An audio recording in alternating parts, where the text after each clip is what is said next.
Goshamahal MLA రాజా సింగ్కు ఊరట లభించింది. ఆయనపై బీజేపీ నాయకత్వం సస్పెన్షన్ ఎత్తివేసింది. ఆయనపై సస్పెన్షన్ను ఎత్తివేస్తూ సెంట్రల్ డిసిప్లినరీ కమిటీ నిర్ణయం తీసుకుంది. బీజేపీ శాసనసభ్యుడిగా ఉన్న రాజా సింగ్ జైలుకు వెళ్లిన సమయంలో ఆయనపై బీజేపీ సస్పెన్షన్ వేటు వేసింది. అనుచిత వ్యాఖ్యలు చేశారని బీజేపీ నాయకత్వం కూడా అభిప్రాయపడింది.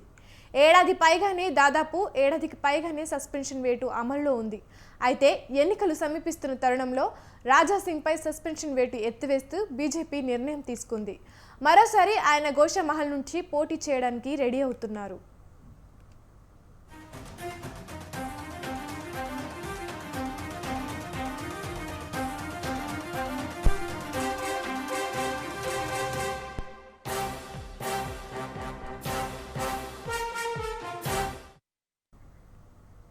మరోవైపు దాదాపు తెలంగాణ బీజేపీ అభ్యర్థుల లిస్ట్ ఫైనల్ అయింది. ఏ క్షణమైనా అభ్యర్థుల ప్రకటన ఉండే అవకాశాలు కనిపిస్తున్నాయి. ఢిల్లీలోని పార్టీ కేంద్ర కార్యాలయంలో సుదీర్ఘంగా కసరత్తు చేసిన బీజేపీ అగ్రనేతలు లిస్ట్ రెడీ చేశారు. నిన్ననే ఆ జాబితాను ప్రకటిస్తారని అనుకున్నప్పటికీ కొన్ని కారణాల వల్ల వాయిదా పడింది. అయితే రాజా సింగ్ సస్పెన్షన్ ఎత్తివేయడంతో ఆయనకు కూడా తొలి జాబితాలో సీటు దక్కుతుందన్న ప్రచారం జరుగుతోంది. దీంతో తమకు టికెట్ దక్కుతుందో లేదో అన్న టెన్షన్ నేతలు ఉన్నారు.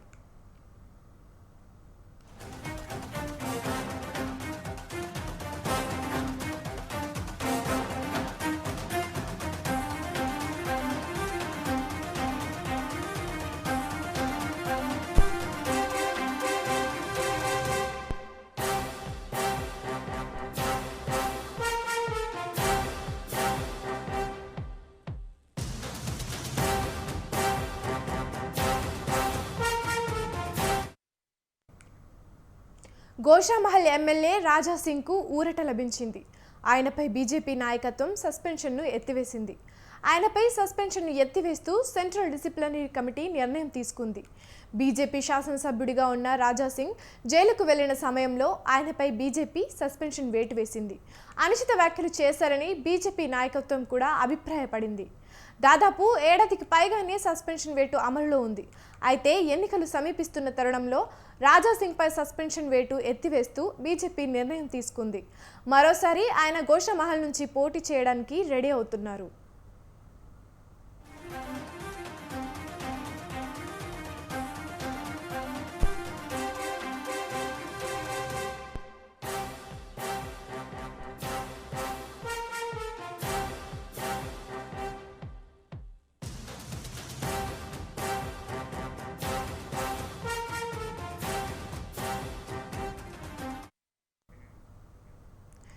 రాజా సింగ్ ఎత్తివేతపై దీనిపై పూర్తి సమాచారాన్ని మా ప్రతినిధి శ్రీనివాస్ లైవ్లో అందిస్తారు.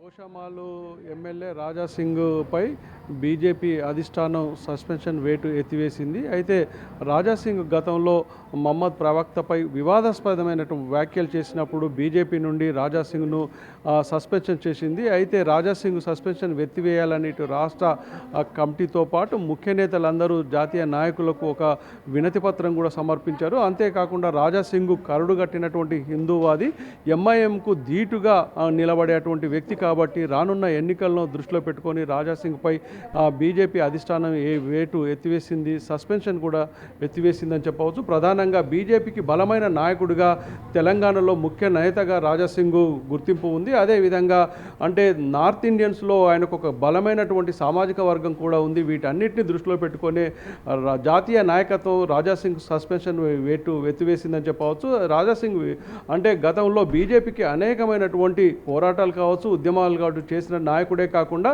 ఇక్కడ మజ్లిస్ పార్టీకి ధీటైనటువంటి సమాధానం చెప్పే నాయకుడిగా గుర్తింపు ఉంది. వీటన్నిటిని దృష్టిలో పెట్టుకొని రానున్న ఎన్నికల్లో గోషామహల్ టికెట్ తనకు కేటాయించాలన్నటువంటి విజ్ఞప్తి కూడా రాజా సింగ్ రాష్ట్ర నాయకత్వానికి, కేంద్ర నాయకత్వానికి ఒక లేఖ కూడా రాశారు.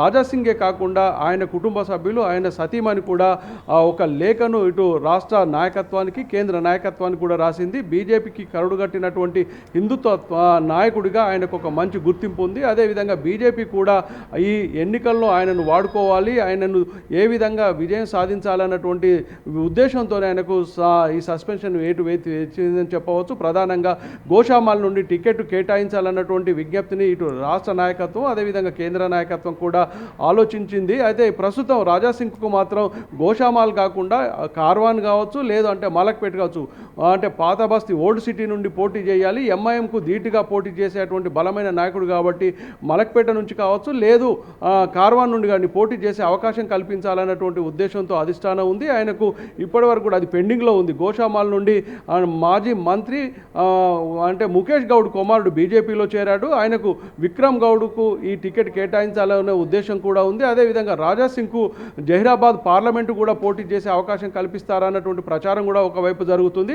అయితే జహీరాబాద్ పార్లమెంటు చాలా అంటే ఎన్నికలు సమీపంలో లేకపోవడం వల్ల రానున్న ఎన్నికల్లో అసెంబ్లీ నుండే పోటీ చేయాలన్నటువంటి ఉద్దేశంతో ఈ సస్పెన్షన్ ఎత్తివేసిందని చెప్పవచ్చు. ప్రధానంగా గోషామాల్ నుండి పోటీ చేస్తానన్నటువంటి రాజాసింగ్కు మరి అధిష్టానం ఎలాంటి నిర్ణయం తీసుకుంటూ వేచి చూడాలి.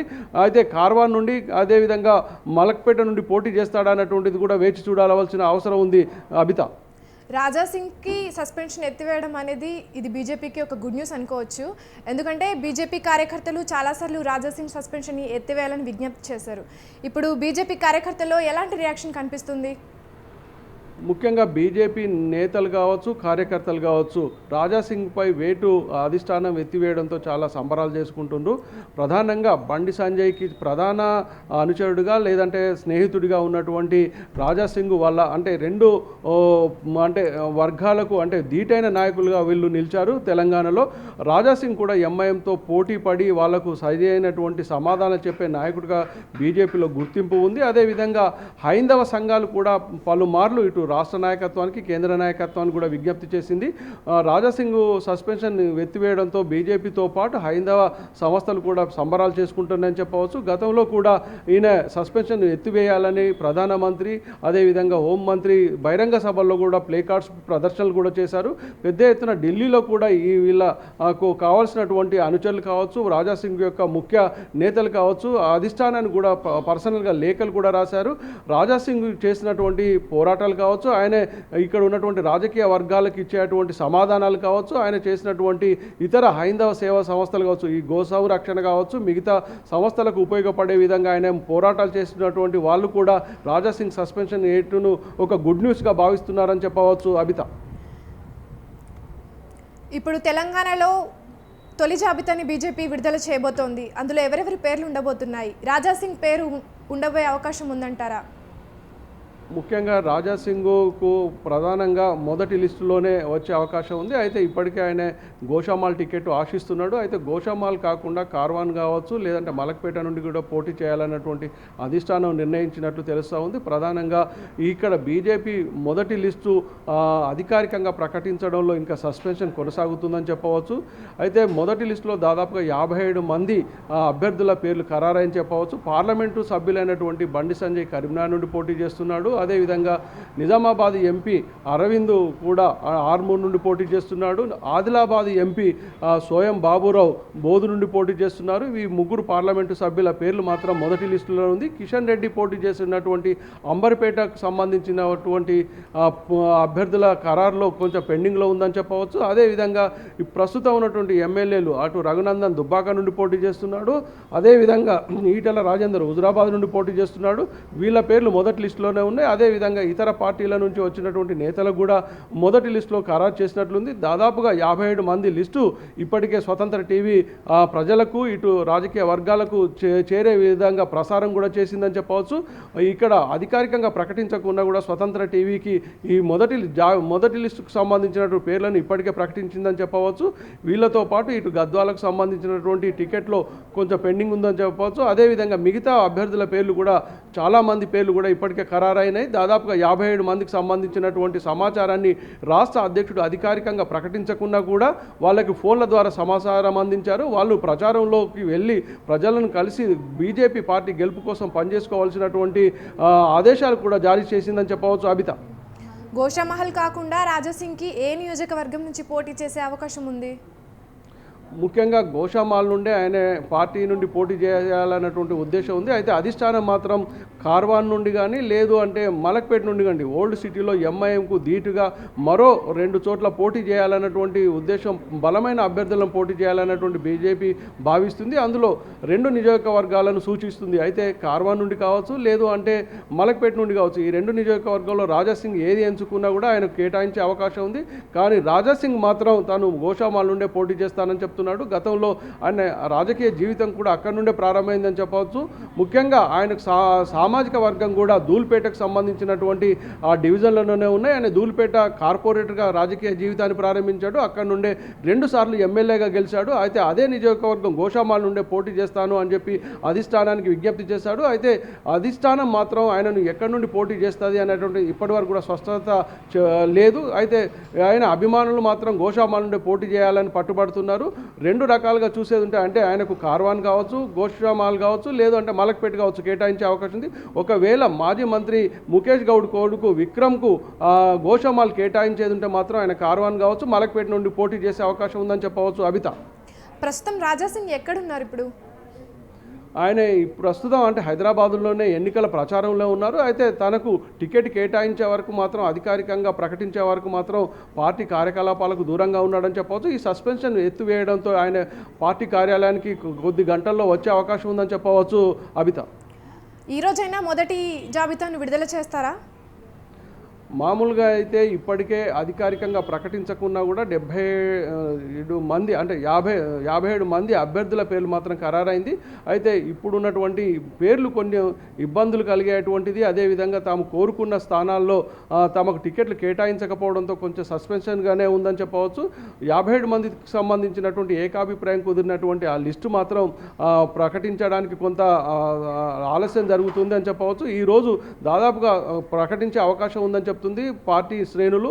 అయితే ఢిల్లీ నాయకత్వం మాత్రం వీటిని కొన్ని మార్పులు చేర్పులతో మరోసారి దీన్ని మీద చర్చలు జరిపి వాళ్ళతో రాష్ట్ర నాయకులతో చర్చలు జరిపి చివరికి జాబితాలో కొన్ని పేర్లను పెట్టే అవకాశం ఉందని చెప్పవచ్చు. కొంతమంది తమ సూచనలు చేశారు. అయితే రాష్ట్ర నాయకత్వం కూడా కొన్ని మార్పులు చేయాలన్నటువంటి విషయాన్ని జాతీయ నాయకులకు సూచించారు. ముఖ్యంగా కొన్ని నియోజకవర్గాల్లో ముఖ్యంగా జాతీయ నాయకుడు అయినటువంటి వివేక్ వెంకటస్వామి తనకు చెన్నూరు టికెట్ కేటాయించారు.